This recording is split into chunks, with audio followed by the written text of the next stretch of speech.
In the flat, fertile plains of Sumer, peace was rare. The city-states of Uruk, Lagash, Umma, and shared language and gods, but they competed fiercely for power. Their rivalries were not driven by empire, but by water, land, and trade, the lifeblood of survival in ancient Mesopotamia. Each city-state controlled its own canals and farmlands, and disputes over boundaries often sparked open conflict. Skirmishes evolved into wars, and walls rose high around cities to keep enemies out. Temples became arsenals. Leaders became generals. This was an age of shifting borders and fragile alliances. Armies marched across the plains, fighting over irrigation channels and sacred lands. Out of necessity, cities developed standing armies and fortified defenses. The ruler was no longer just a priest-king, he was a warlord, chosen for strength and strategy as much as for divine favor.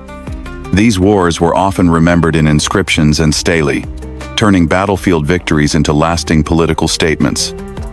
Even the gods were invoked to justify conquest. Through this struggle for dominance, Sumerians laid the foundations for the idea of city, state, and military power. In their conflicts, the world's first vision of empire began to take shape. As warfare became central to survival, Sumerian kings transformed. No longer just priestly figures, they now stood as warrior leaders ruling with sword and stylus alike. These kings were charged not only with protecting their cities, but with expanding their power through conquest. One of the most legendary was Gilgamesh of Uruk, a king so renowned that his deeds passed into myth. Said to be two-thirds divine, he was remembered as a temple builder, wall raiser, and warrior, whose epic journey reel or Reimagined echoed across the ages. His name became a symbol of strength and legacy. Another powerful figure was Eannatum of Lagash, a historical king who led his army to victory against the rival city of Umma. His triumph was immortalized in one of the world's first war monuments, the Stele of the Vultures. Carved in stone, it depicts soldiers marching in formation, enemies trampled beneath divine favor. These kings ruled not just by decree, but by divine right and battlefield success. Their victories were offerings to the gods and messages to their enemies. They forged a new model of kingship where leadership was earned in temples and proved in war. In the chaos of constant wars, one man rose to unify the fractured lands of Sumer, Sargon of Akkad. Around 2334 BCE, this Semitic-speaking leader from northern Mesopotamia launched a campaign that would change history. He conquered the powerful city-states of Sumer and forged the world's first true empire. Unlike the priest-kings before him, Sargon ruled not a single city but a realm that stretched from the Persian Gulf to the Mediterranean. He built a standing army, highly trained and loyal, that marched across the region, toppling rivals and securing trade routes. His victories were swift and strategic, but conquest was only the beginning.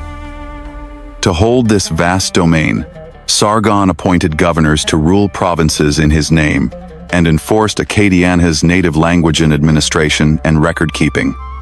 He blended Semitic traditions with Sumerian culture, uniting diverse peoples under one banner. For over 50 years, Sargon reigned as emperor, reshaping the political map of the ancient world. He was no longer just a king, he was king of the four quarters of the earth. In Sargon's rule, the age of empire was born. When Sargon conquered Sumer, he didn't destroy its culture, he absorbed it. The Akkadian Empire became a powerful blend of two worlds: the old Sumerian traditions and the Semitic customs of the north. The Akkadians adopted the Sumerian cuneiform script, using it to write in their own Semitic language. They preserved Sumerian religion, worshipping gods like Enlil, Inanna, and Nanna, and continued the rituals, hymns, and festivals that had shaped Sumerian identity for centuries. Art and architecture also reflected this fusion. Temples, ziggurats, and palaces remained Sumerian in form, but with new symbols, styles, and language inscriptions. Even legal practices followed Sumerian models, as Akkadian kings issued decrees in familiar formats. This cultural synthesis allowed Sumerian knowledge to spread across the growing empire. Through Akkadian rule, Sumer's science, literature, and beliefs reached new peoples and regions. Rather than vanish, Sumerian identity evolved, its legacy woven into the fabric of empire. In conquest, Sargon didn't silence Sumer, he made it imperial. The voice of Sumer now spoke through two languages, two peoples, and one empire.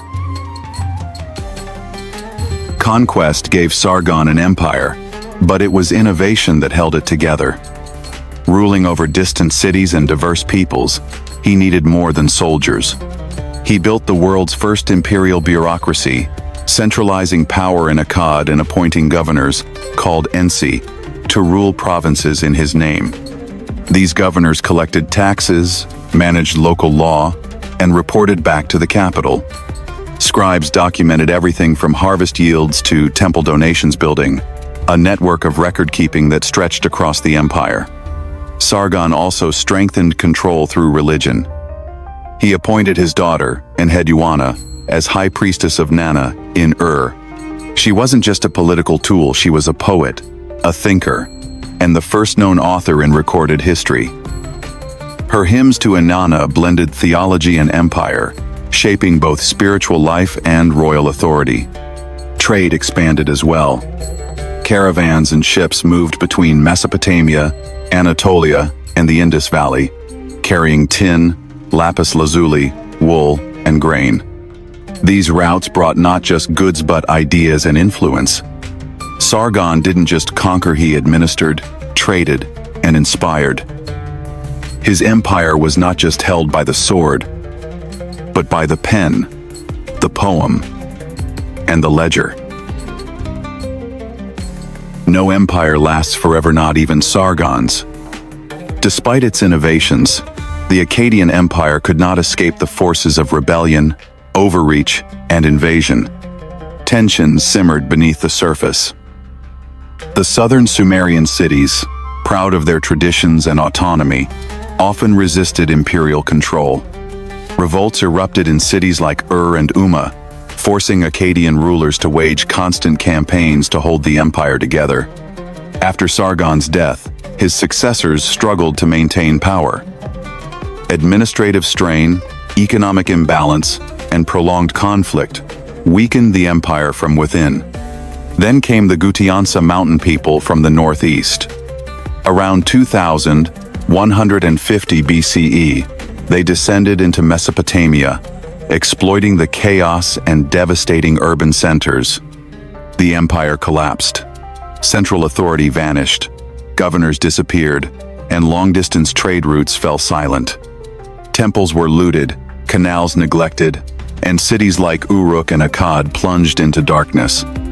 Sumer entered a dark chapter, a time of chaos, loss, and fragmentation. The memory of empire lingered in broken tablets and abandoned walls, but for nearly a century, order had no home. Yet even in collapse, the story wasn't over. Sumer's identity endured, waiting to rise again from the dust. From the ashes of empire and invasion, Sumer rose again. Around 2112 BCE, the city of Ur reclaimed its place as a center of power. Under Ur-Nammu, founder of the third dynasty of Ur, Sumer entered a new golden age, what historians call the Sumerian Renaissance. Ur-Nammu restored order, rebuilt cities, and launched massive temple-building projects, reviving sacred traditions abandoned during the Gutian chaos. But his legacy extended beyond stone. He issued the Code of Ur-Nammu, the oldest known law code written in a structured legal form predating Hammurabi by centuries. The code emphasized fairness, listing penalties for theft, violence, and corruption, proof of Sumer's advanced legal thinking and moral ideals. It was justice not by whim, but by written law. Namu's son Shulgi, continued the dynasty's rise.